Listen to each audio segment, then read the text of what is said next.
इसी खुदावन के अजीम और पुरफजल नाम में आप तमाम अगापे टीवी देखने वाले नाजरीन को मेरी तरफ से सलाम। मेरा नाम पादरी सिकंदर आइज़क है। मेरा ताल्लुक अगापे चर्च गुलजार कॉलोनी गली नंबर 23 से है और आप देख रहे हैं आस्क पास्टर प्रोग्राम में आप सबको खुशामदीद। और मेरे साथ मौजूद हैं इस वक्त खुदावन के अजीम खादम अगापे चर्च, अगापे टीवी और अगापे स्कूल ऑफ थियोलॉजी और आइज़क स्कूल के founder and chairman professor doctor reverend Shahbaz Isaac साहब। और आज हम इस प्रोग्राम में डॉक्टर साहब से कुछ सवालात पूछेंगे जिसका फेस हमें इस मुआशरे में बहुत ज़्यादा करना पड़ता है। तो मेरे साथ मौजूद हैं खुदावन के अजीम खादम रेवरेंड डॉक्टर शहबाज आइज़क साहब और हम इनको इस प्रोग्राम में खुशामदीद कहते हैं। डॉक्टर साहब खुशामदीद आपको इस प्रोग्राम में। और डॉक्टर साहब हम खुदावन के शुक्रगुजार हैं कि खुदावन ने हमें ये मौका बख्शा कि हम अपने तमाम अगापे टीवी देखने वाले नाजरीन के साथ ये प्रोग्राम डिस्कस कर सकें। तो इस प्रोग्राम को शुरू करने से पहले मैं आपसे गुजारिश करूंगा कि आप खुद इस प्रोग्राम को स्टार्ट करने से पहले एक छोटी सी दुआ करें। दुआ करें जी। खुदावंद कादिर मुतलक खुदा, हम तेरे शुक्रगुजार हैं। तू भला खुदा है, तेरी शफ़क़त अबदी है, तेरी वफ़ादारी पुश्त दर पुश्त रहती है। बेशक शुक्र शुक्र करते हैं खुदावंद आज इस वक्त के लिए कि हम तेरे कलाम में से जो सवाल हैं उन पर बातचीत कर सकें। गो कि हमारे पास इतना शऊर, इतना फ़हम, इतनी अक्ल नहीं है कि हम तेरे कलाम को समझ सकें, लेकिन तेरा पाक रूह हमारी मदद करता है। तेरा पाक रूह हमारा उस्ताद है जो हमें सिखाता है। मेरी मिन्नत है कि अपने पाक कलाम को समझने की तौफीक बख्श और तेरे कलाम की बातों को हम पाक रूह की रहनुमाई में समझ सकें। यीशु के नाम से आमीन।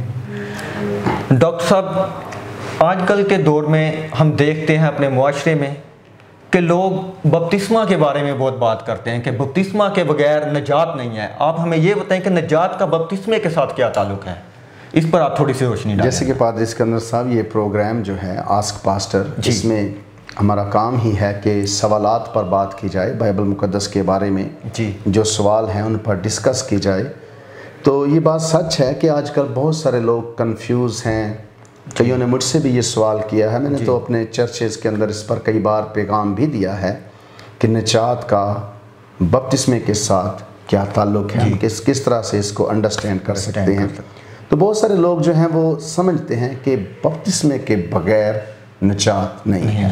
मैं यहाँ पर क्लियर करना चाहता हूँ, मैं बपतिस्मे के ख़िलाफ़ नहीं हूँ। मैंने बपतिस्मे दिए हैं, मैं बपतिस्मा देता हूँ और अगर आप लेना चाहें तो भी मैं तैयार हूँ। लेकिन बाइबल को दुरुस्त तौर पर समझें, बाइबल की दुरुस्त तालीम से वाकिफ़ होना हम सब के लिए ज़रूरी है। तो निजात का बपतिस्मे के साथ क्या ताल्लुक़ है? याद रखें कि निजात जो है, निजात 3 चीज़ों के साथ है। इसके लिए कोई चौथी चीज़ हमें नहीं चाहिए। We are saved by faith alone, by grace alone, by Christ alone. हमें निजात मिली है ये सिर्फ ईमान से, सिर्फ फजल से और सिर्फ यीशु के वसीले से जी। ये 3 चीज़ें निजात के लिए ज़रूरी हैं कि आप ईमान लाएं यीशु मसीह पर, आपको यीशु का फजल मिले और यीशु मसीह, यानी कि 3 चीज़ें निजात के लिए हैं। चौथी कोई चीज़ निजात के लिए नहीं है जी। तो हम जब यीशु मसीह के सलीब पर जो फिनिश्ड वर्क है, जो उसने निजात का काम पूरा किया है, उस पर ईमान लाते हैं तो हम पर फजल होता है और ये फजल खुदावंद यीशु मसीह के वसीले से हम पर होता है। तो बपतिस्मा किस जगह पर आता है? मैंने अक्सर इस पर स्टडी की है, बात भी की है कि बपतिस्मा निजात से सेपरेबल नहीं है, यानी कि ईमान से इनसेपरेबल है, ये जुदा नहीं हो सकता।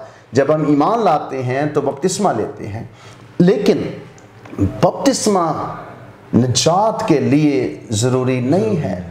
निजात बपतिस्मे के बगैर भी मुमकिन है। और निजात, कई लोग कहते हैं कि बपतिस्मा जो है ये निजात है, निजात मिल नहीं सकती जब तक हम बपतिस्मा नहीं लेते।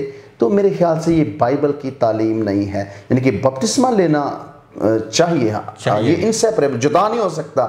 लेकिन निजात का जब हम निजात की बात करते हैं तो वो यीशु पर ईमान लाने से, वो फजल से है और वो यीशु मसीह के वसीले से है। तो जब हम बपतिस्मा लेते हैं तो ये आप समझ कि आपकी वो रास्तबाजी आप पूरी करते हैं। लेकिन बपतिस्मा लिए बगैर अगर कोई मर जाता है ईमान लाकर या बपतिस्मा नहीं लेता तो इसका मतलब ये नहीं कि उसकी निजात नहीं हुई।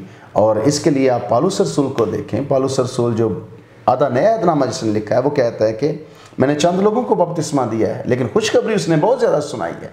इसके साथ अगर आप बात करें कलाम मुकद्दस में से, तो हम देखते हैं कि बपतिस्मा जो है लोगों ने लिया, लेकिन निजात उससे पहले हो चुकी थी।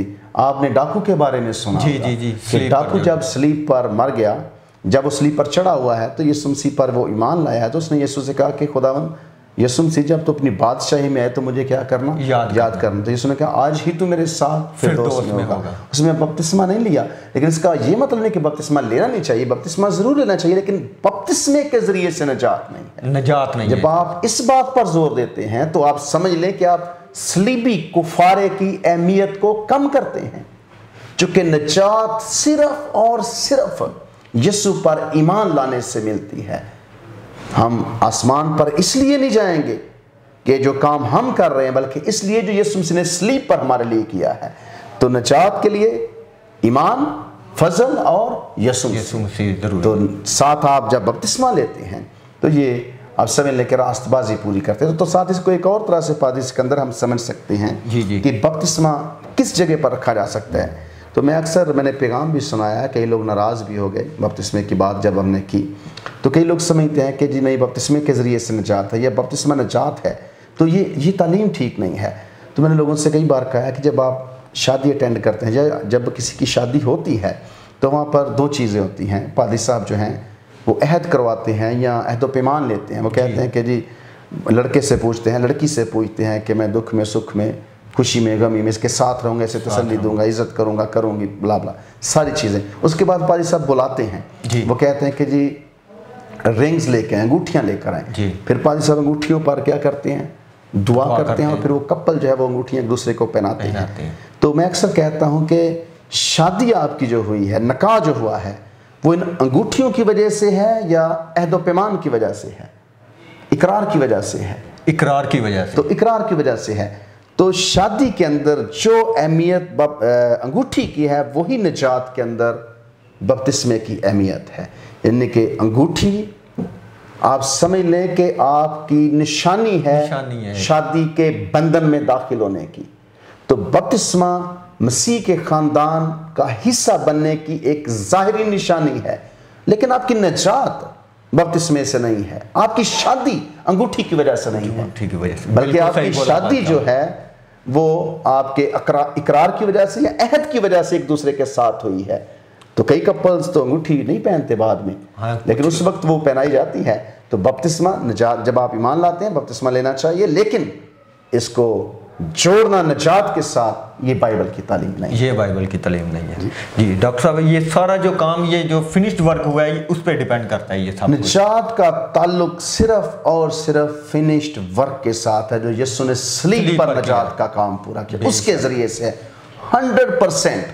और मैं उसमें कोई चीज अजाफी नहीं डाल सकता। और बपतिस्मा इंसानी फेल है, इंसान देता है एक दूसरे को, इंसान देता है, ये खुदा तो नहीं देता आकर बपतिस्मा।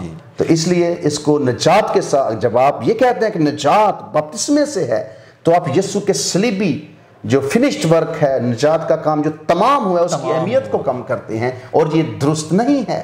निजात 100% यीशु मसीह के सलीब पर जान देने की वजह से, फिनिश्ड वर्क की वजह से, फिनिश्ड वर्क की वजह से। डॉक्टर साहब, आपने बहुत अच्छे तरीके से ये समझाने की कोशिश की, और मेरा ईमान है कि जो हमारे नाज़रीन देख रहे हैं उन्होंने बड़े अच्छे तरीके से इसको अंडरस्टैंड भी किया होगा। मेरा भी यही ईमान है कि समझ पाए होंगे। जी मेरे नाज़रीन, अभी हम जाते हैं ब्रेक पर और दोबारा मिलते हैं ब्रेक के बाद। अभी आप सुने एक गीत।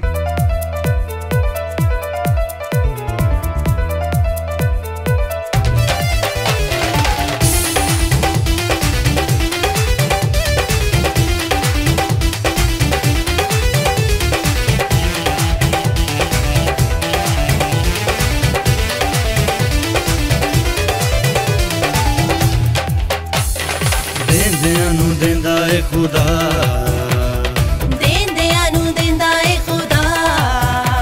ईमान ईमान ईमान बस होना चाहिए। ईमान ईमान ईमान बस होना चाहिए, ते फिर ना कोई थोड़ होवेगी।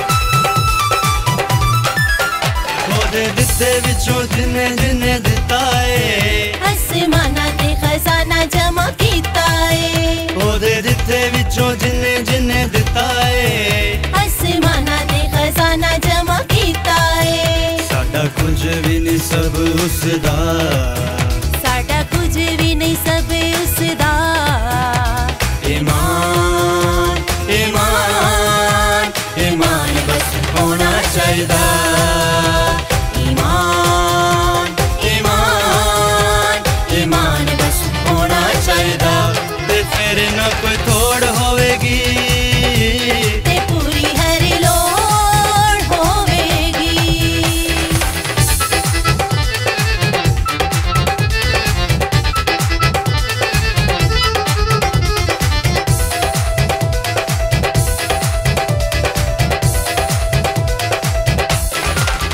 कर शुक्र ते गीत दे गांदा जा ओदी नेमतां दे चेरी च सुनांदा जा कर शुक्र ते गीत दे गांदा जा ओदी नेमतां दे चेरी च सुनांदा जा दिवे नेरे च बाल के वखा दीवे नेरे च बाल के बहा ईमान ईमान ईमान बस होना चाहिदा ईमान ईमान ईमान बस होना चाहिदा ते फिर न कोई तोड़ होवेगी ते पूरी हर लोड़ होवेगी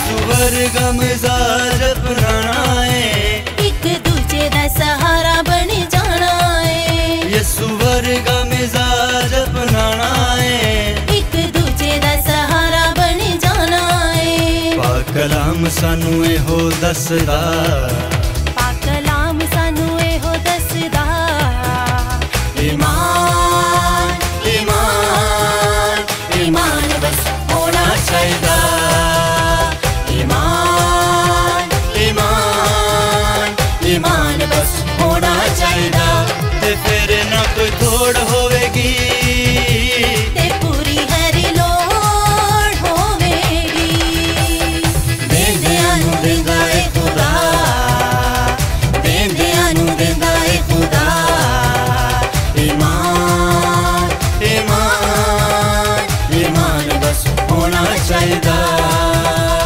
ईमान ईमान ईमान बस होना चाहिदा ईमान ईमान ईमान बस होना चाहिदा तो डॉक्टर साहब दूसरा सवाल मेरा ये है आपके कि फजल के जरिए से रास्तबाज ठहरने को आप किस तरह अंडरस्टैंड करते हैं इसको? ये सवाल भी बड़ा निजात के साथ जुड़ा हुआ है। बहुत सारे मुझे बड़ा कभी कभी दुख होता है कि कई लोगों को तो कई पादी साहबान को भी पता नहीं है कि वो कौन सी गुड न्यूज़ या खुशखबरी लोगों के साथ सुना रहे हैं। आप मेरे साथ ही थे जी जी पंजाब में, पंजाब में, तो मैं सेमिनार में सिखा रहा था फजल के बारे में। तो मैंने पादी साहबान से सवाल किया कि क्या आप रास्तबाज ठहरे हुए हैं?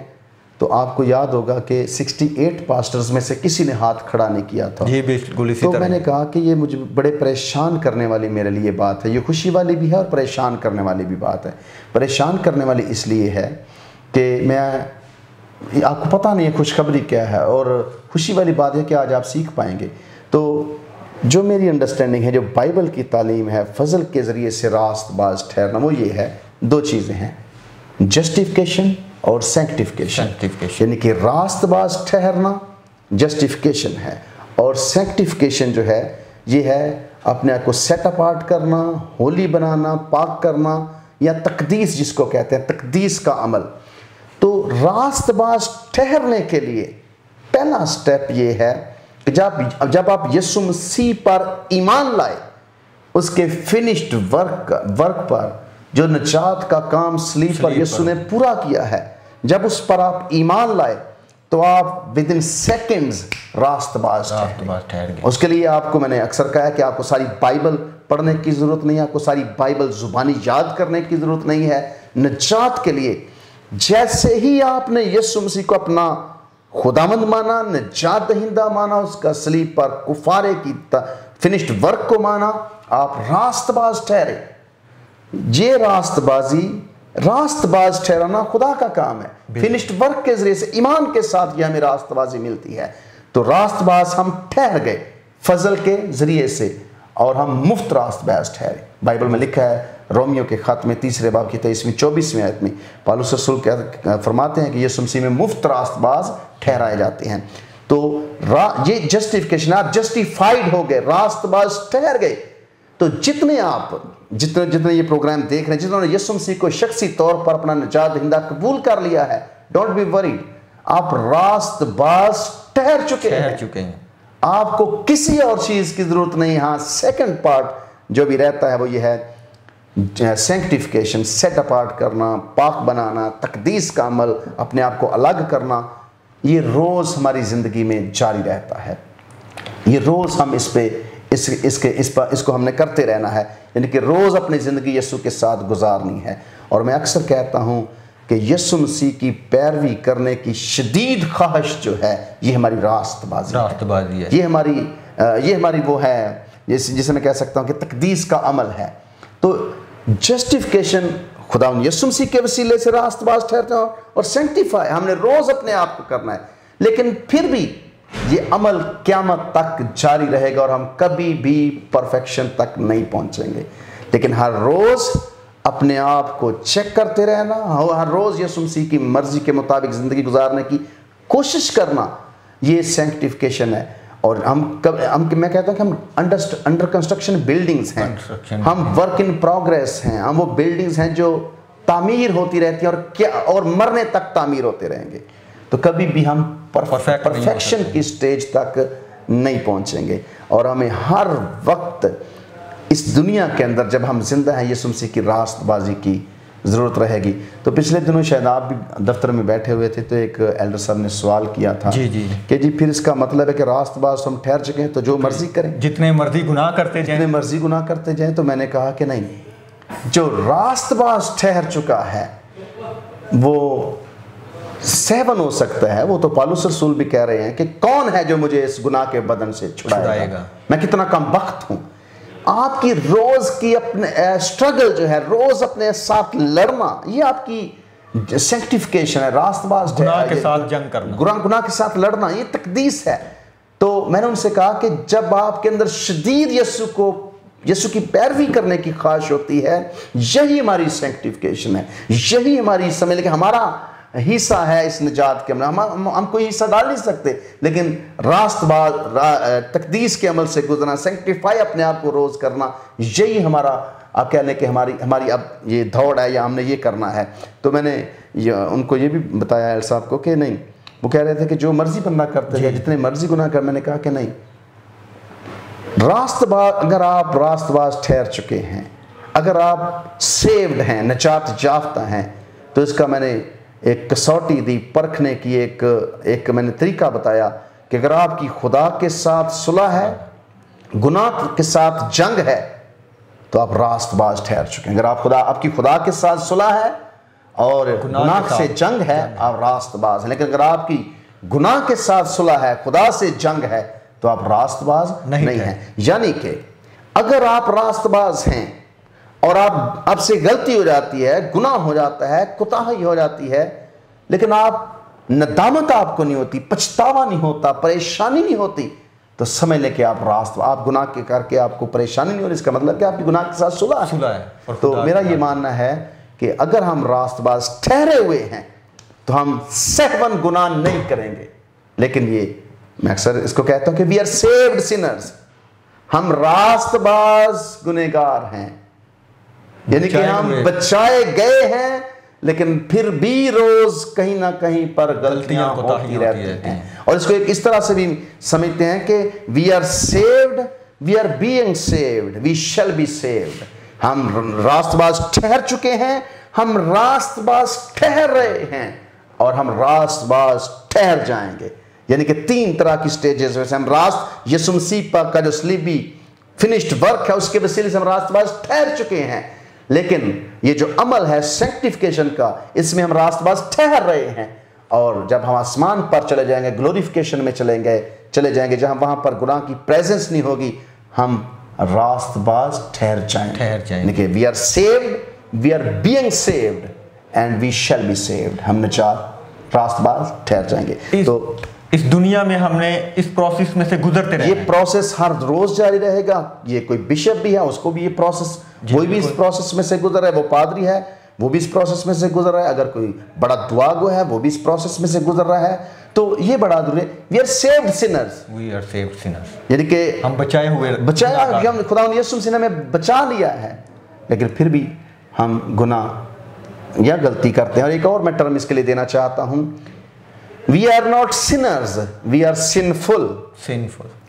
यानी कि हम गुनहगार नहीं बल्कि गुनाह कर सकते हैं। We are not sinners, we are sinful. हमारे अंदर ये गुनाह की जो सृष्ट है ये मौजूद है। तो हर रोज अपने आप को यीशु मसीह की मर्जी के ताबे करना, रोज अपनी जिंदगी को चेक करना, रोज तकदीस के अमल में से गुजरना, रोज उसकी मर्जी के मुताबिक जिंदगी गुजारना, ये हमें करना है अब। क्योंकि डॉक्टर साहब ये जो दाऊद नबी है, जो खुदा कहता है कि ये मेरे दिल के मुआफिक मुझे मेरा बंदा मिल गया, वो कहता है कि मैं गुनहगार हूँ, मैनू विच गुनाह दे जमया मेरी माई। और जब वो कहता है तो फिर लाजमी बात है कि हर इंसान जो है गुनहगार है, वो तो दिल खुदावन के बिल्कुल दिल के करीब बंदा उसको मिला, और वो कहता है कि मैं गुनहगार हूँ। यस, अगर दाऊद या पालुस कह सकते हैं तो फिर मैं और आप क्या हैं? जी बिल्कुल। हर इस दुनिया के अंदर जो शख्स है, वो आप कह लें कि यीशु मसीह पर अगर ईमान ला चुका है तो वो रास्तबाज ठहर चुका है। जस्टिफिकेशन उसकी हो चुकी है।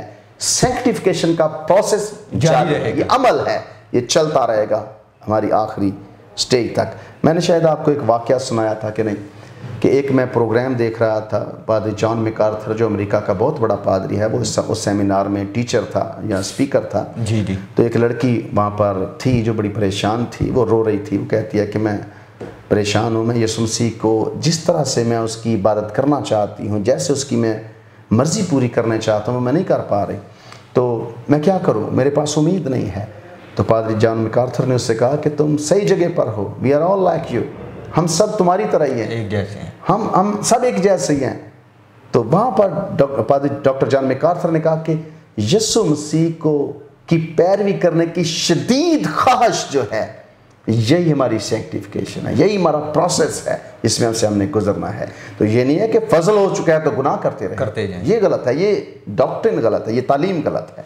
लेकिन डॉक्टर साहब आप एक और बात करते हैं कि अगर हम पर फजल हुआ है, क्या हम गुनाह करते जाएं? तो यही मैं कह रहा हूँ कि फजल होने का, जिस पर फजल हो चुका है वो जानबूझकर गुनाह नहीं करेगा, ये मेरा ईमान है।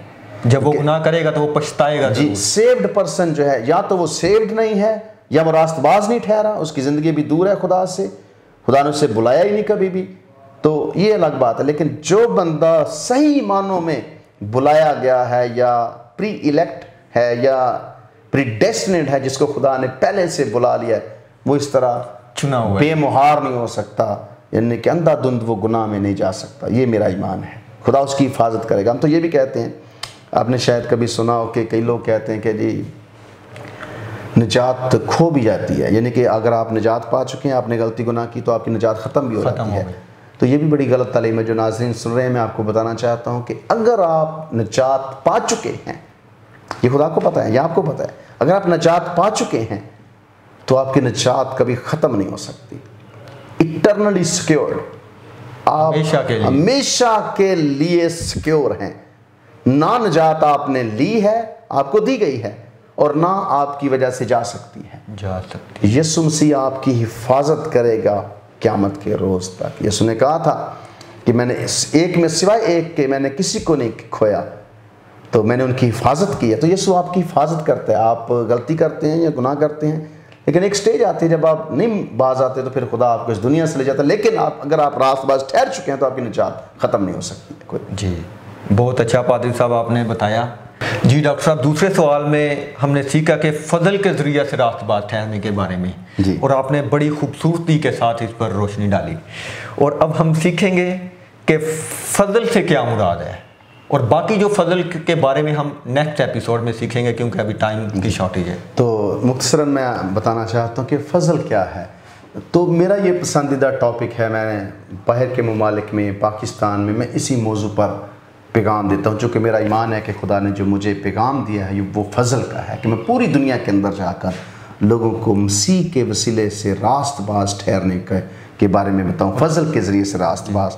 तो फ़ज़ल से मुराद है वो चीज़ जिसको आपने अर्न नहीं किया, आपने कमाया नहीं, मेहनत नहीं की, वो चीज़ जिसके लिए आपने कीमत नहीं की दी या आपने पे नहीं किया, तो जिसके आप हकदार, आप डिज़र्व नहीं करते, डिज़र्व जिस चीज़ के लिए नहीं आप करते, या जिसके लिए कीमत आपने नहीं दी, जिसके आप हकदार नहीं थे, या जिसको आपने कमाया नहीं है, मेहनत जिसके लिए की, और जिसको कभी हम ले नहीं सकते, जिसको आप ले नहीं सकते, जब आप वो चीज़ आपको मिलती है तो उसे फ़ज़ल कहते हैं। तो यीशु मसीह पर ईमान लाने के वसीले से हम रास्तबाज ठहरे हैं फ़ज़ल के ज़रिए से।